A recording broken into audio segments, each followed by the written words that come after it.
Tractor Tales crosses borders this week as we check out a classic machine that originated in Canada but found a home in north central Iowa. There we met a collector and his 1957 Cockshutt Golden Eagle. This tractor was in the family from the beginning and it doesn't look like it's going anywhere anytime soon.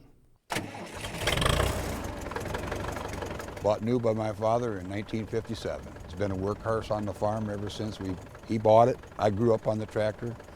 I have the old steering wheel. I always said I cut my teeth on the steering wheel, and there's a couple of hunks missing, and he said that's why they're gone. It's because I cut my teeth on the steering wheel. We had the motor overhauled with new bearings on the crankshaft and new rings on the pistons. Otherwise, that's it. Always want to know where it's made, you know, and tell them it's Brantford, Ontario, Canada. And very rare around these parts. There's a few of them out there like this, not too many with the adjustable axle. When I was a kid growing up, I ground an awful lot of feed with this thing, and back then it was ear corn and scoop shovel. My dad made a rock shaft for it, so we had a 3-point run by a two-way hydraulic cylinder. We used to cultivate with a 6-row rear mount cultivator. I would hate to think of how many bales that thing cranked out of a baler when it was always on the baler. I know one summer Dad baled for the neighbor down the road here, and he had a lot of cattle. And I think at the end of the year he tallied up, we'd cubed up 24,000 bales of hay and straw, and it was all with that tractor. Pulled a 4-bottom plow with it. Dad had 414s that he plowed.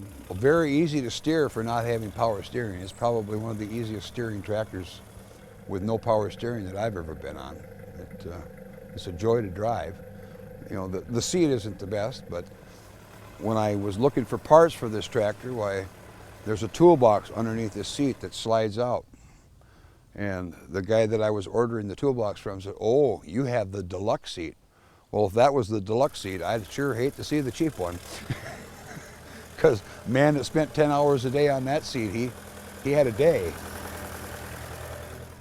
Don't forget, you can find Tractor Tales online at usfarmreport.com or on Facebook. The segments can also be downloaded as podcasts from iTunes.